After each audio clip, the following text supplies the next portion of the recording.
much bigger than where we are at now in 2019. It's rooted in the history of our country and the very fabric of our nation. 13.4% of the population in the United States is below the poverty line. Of the 46.2 million Americans in poverty, 16.4 million are below the age of 18. There are many factors that contribute to poverty, but a main one is education. Really, really starting at the root of the problem, which is where does poverty come from?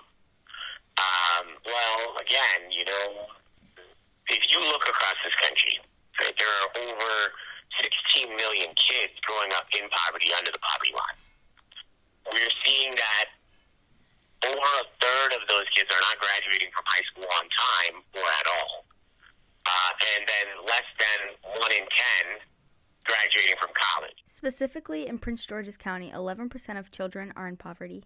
The school that I taught in, 100% of students were receiving free and reduced lunch. It's no secret that in the eyes of many, Prince George's County is seen as less than, whether that's based off of facts and data. We are testing lower than almost every other county in the state.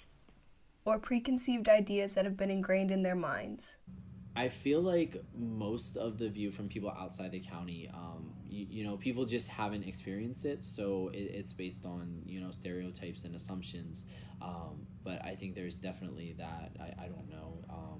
The schools aren't good. It's not very safe. And people don't really focus on the positive aspects of it.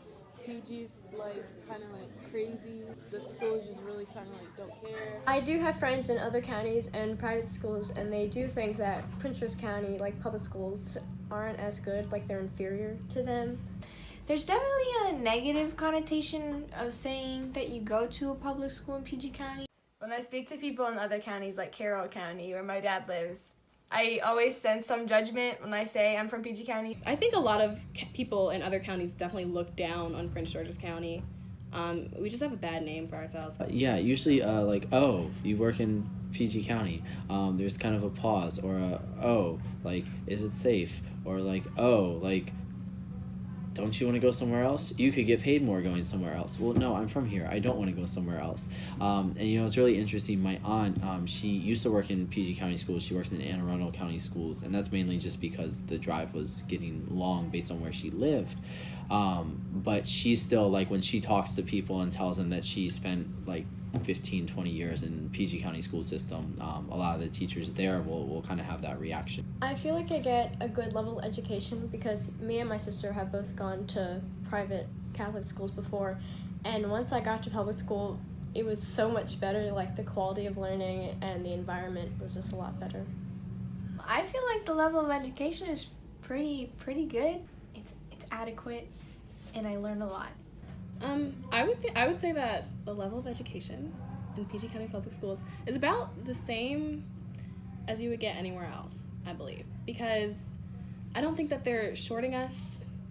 I think that teachers are doing the best they can to give us the same education that other counties and other teachers can do with better materials and better supplies. The funding that public schools receive is based on the number of enrolled students, and currently 15% of students in PG County go to private schools. This is taking several thousand students away from their neighborhood schools that they would normally attend. When less students are going to public schools, the schools have less funding. This means they often don't have the money for improvements or sometimes even basic necessities. A large part of the stigma comes from the appearance of the schools. Parents are not likely to send their children to schools with broken windows, sinks and water fountains out of commission, or mold.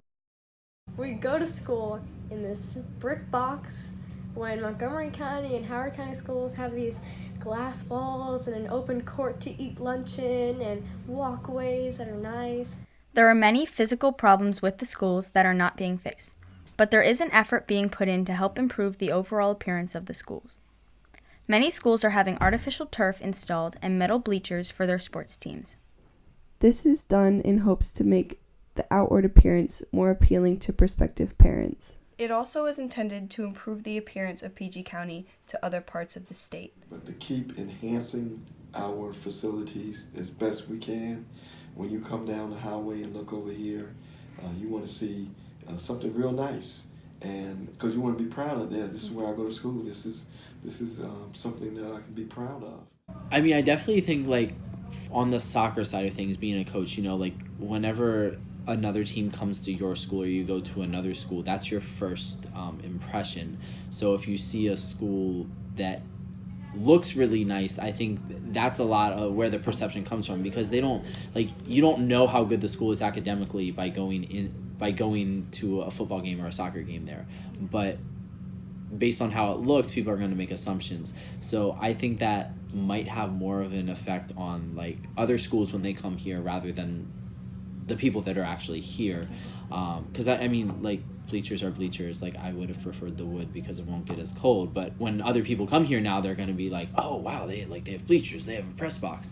So I think that might contribute a little bit to the like perception of the county. In Prince George's County, the relationship between property tax and education has a long history. But the property tax in Prince George County is a lot lower, not a lot, but lower than Montgomery County and like Howard County, and tax goes into schools. Higher tax, more money for school. Lower tax, less money for school.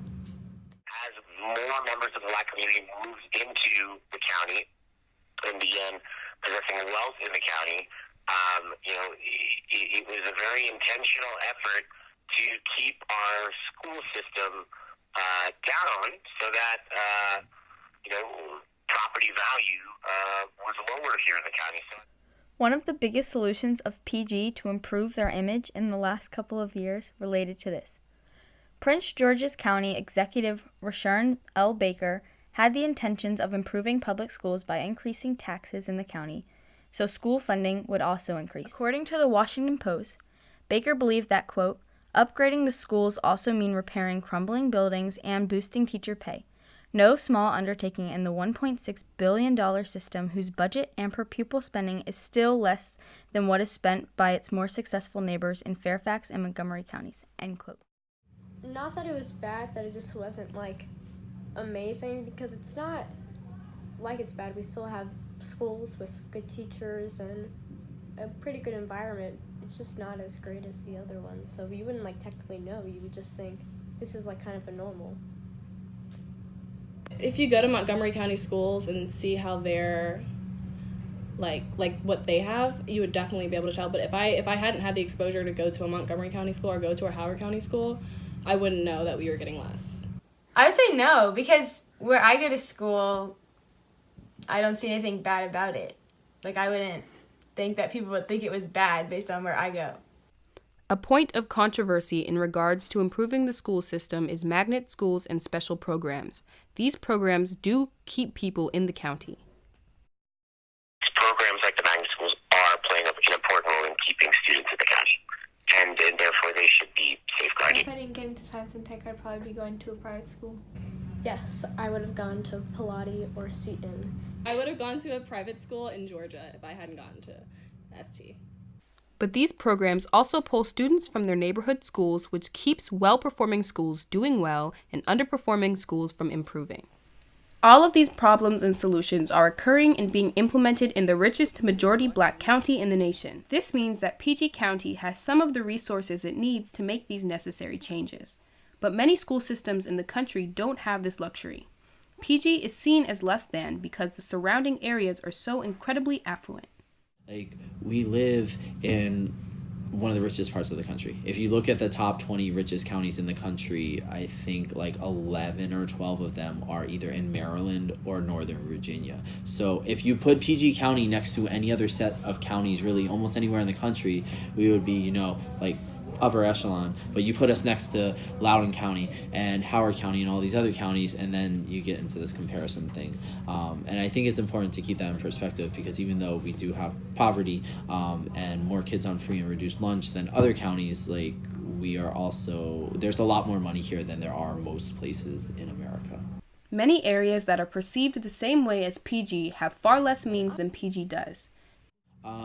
I generally think of poverty as a cycle, and it is very hard to get out of that cycle if you don't have the means to do so.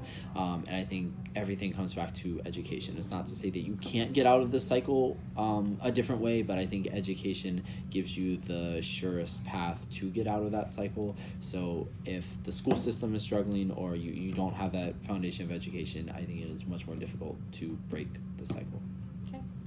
If the problem has persisted here for so long despite the resources available, you can imagine how the cycle of poverty and education in some areas seems never ending.